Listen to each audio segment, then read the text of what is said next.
Hallo, heute sind wir im Krefelder Zoo.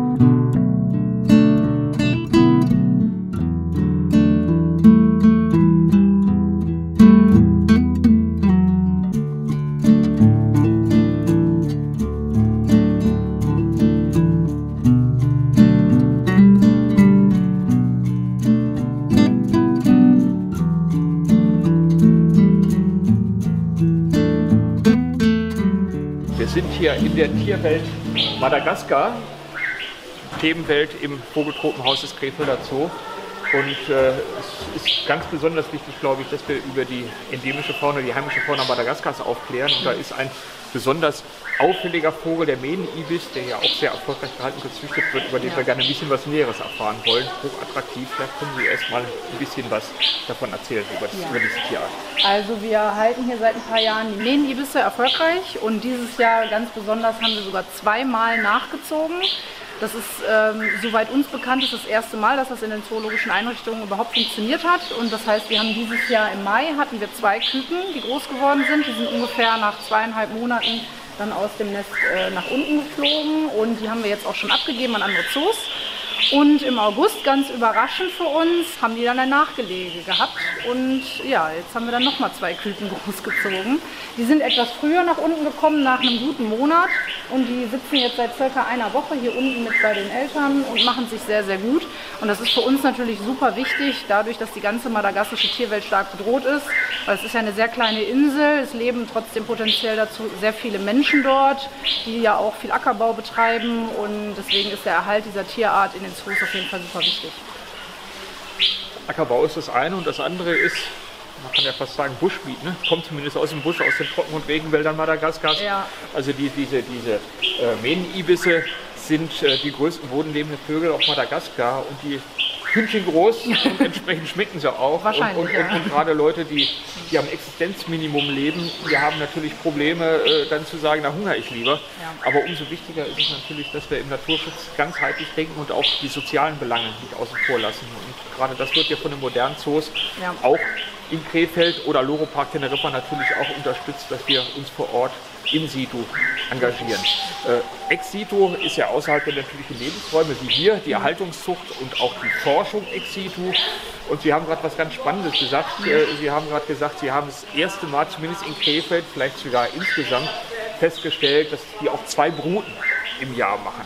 Ja. Und das sieht man, das sind Erkenntnisse ex situ aus dem zoologischen Garten, wie man in der Natur bei solch heimlichen Tieren vollkommen gewinnen kann. Oder wie sehen Sie das? Ja, ich sag mal, der Baumbestand in Madagaskar, zumindest den es noch gibt und wo die Tiere vorkommen, der ist natürlich so dicht und die Bäume sind auch so hoch und da, wo die Tiere dann brüten, sind die sehr schwer zu beobachten.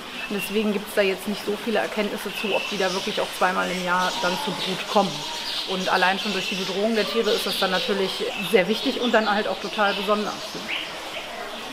Also der Mähnenibis oder Schopfibis, der gilt ja inzwischen bereits nach IUCN als potenziell gefährdet. Ne? Und wir wissen gar nicht genau, wie viele Tiere es in der Natur noch gibt. Und wir können es auch nicht wissen. Unter den Umständen umso wichtiger ist es, glaube ich, dass sie hier so erfolgreich sind. Richtig, dass die Zoos da ihren Beitrag zu leisten. Und natürlich muss man auch vor Ort dann da Schutz betreiben, wie Sie eben gesagt haben, wenn die Bevölkerung so arm ist und dann auf die Tiere als Nahrungsmittel zurückgreifen muss. Ist es natürlich hilfreich, in den Zoos die Tiere zu erhalten, aber vor Ort wird ja dann auch einiges dafür getan, dass die Tiere dort erhalten werden können, soweit es geht. So als Expertin für Mähnenibisse, vielleicht können Sie noch ein bisschen was erzählen über das Handling der Tiere, über das Management der Tiere, wie ernähren Sie die Tiere und es gibt da einen ganz besonderen Fall, über den wir sprechen sollten mal, wo auch die Expertise Ihres tollen Teams hier ganz gut zum Vorschein kommt. Ja, also die Aufzucht der Tiere ist wie bei den meisten Tieren natürlich nicht ganz so einfach. Das sind ja auch Nahrungsspezialisten, das heißt, die ernähren sich hauptsächlich von Fleisch und Insekten. Die müssen mehrmals am Tag dann gefüttert werden, weil natürlich in diesem tropischen Klima das Futter sehr schnell umkippt, das heißt also auch schlecht wird. Und wir haben einen Schichtdienst eingeführt hier bei uns im Team. Das heißt, jemand kam sehr früh morgens um 6 Uhr, also im Sommer, wo dann noch die Sonne gerade aufgeht, dann wurde direkt gefüttert. Und dann haben wir bis zu 6 Mal am Tag gefüttert, bis recht spät, bis 7:30. Das heißt, dann immer so alle 2,5 Stunden haben wir das Futter ausgetauscht, damit das halt dann nicht umgeht und die Eltern, die Jungen dann damit dem besten Futter, was wir denen anbieten können, füttern können. Und das ist natürlich schon extrem aufwendig und wir haben uns zwar auf der einen Seite natürlich sehr gefreut, dass die Tiere dieses Jahr das 2. Mal nachgezogen haben, bedeutete allerdings für uns natürlich auch, okay, wir müssen weiterhin einen Schichtdienst einführen, weiterhin gucken, dass wir das mit den Tieren dann natürlich genauso gut hinkriegen und es hat ja auch funktioniert. Das war, das tut uns dann auch gut, wenn wir sehen, ach, die Tiere sind so gut geboren und sind so groß geworden und jetzt laufen sie da rum und können gut vermittelt werden. Ich glaube, das können wir nochmal hervorheben. Es wird heute zu viel, gerade bei jungen Leuten, gesprochen über Life-Work-Balance. Der Vogelpfleger im Krefelder Zoo ist, der hat eher das Live auf die Vögel bezogen, glaube ich, als eben auf das persönliche Wohlbefinden, wobei Sie versprühen es. Ne? Sie gehen daran auf und es ist ja eine Berufung, die Sie haben. Es ist auf jeden Fall eine Berufung, aber das ist nicht nur im Vogelbereich so. Also alle Pfleger, die auch Säugetiere großziehen, zum Beispiel teilweise auch mit der Hand, wenn das denn mal sein muss, die müssen auch alle 2 Stunden Milch bekommen und gefüttert werden. Das ist auch extrem aufwendig, aber es lohnt sich hinterher immer. Und das tun wir sehr gerne und wie Sie schon gesagt haben, es ist eine Berufung. Und die Tiere geben einem dann eine ganze Menge zurück.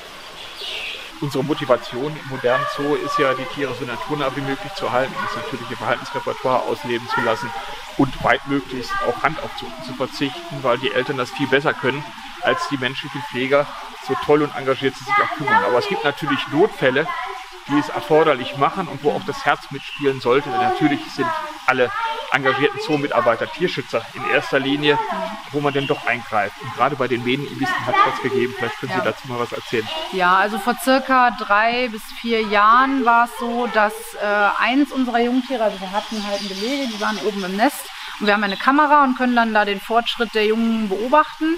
Und dann hat sich halt herausgestellt, dass eins der Jungtiere leicht rachitische Beine hatte und es ist eine Knochenerweichung.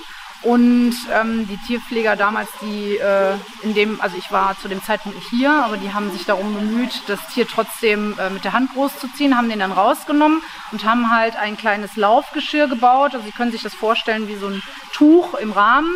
Haben da 2 Löcher reingemacht für die Beine und haben halt mit dem Tier Lauftraining gemacht. Hinter den Kulissen, hatten den ein paar Wochen hinter den Kulissen sitzen, haben halt jeden Tag mit dem Lauftraining gemacht, wie mit einem Kleinkind in so einem Laufgeschirr, sage ich jetzt mal. Und das hat auch durchaus zum Erfolg geführt. Der Vogel konnte am Ende wieder ganz normal laufen und als er dann soweit war, konnte der hier normal wieder in die Voliere mit eingesetzt werden. Die Tiere, also die Elterntiere hatten jetzt auch haben nicht gefremdelt. Das hat gleich so funktioniert. Und dann konnte der irgendwann auch ganz erfolgreich wieder an anderen Zoo vermittelt werden. Super, Glückwunsch nochmal dazu. Ist ja nicht alltäglich. Dankeschön. Ja, das stimmt. Dankeschön.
vergesst nicht, dem Video einen Daumen hoch zu geben. Damit ihr kein neues Video mehr verpasst, könnt ihr unseren Kanal kostenlos abonnieren.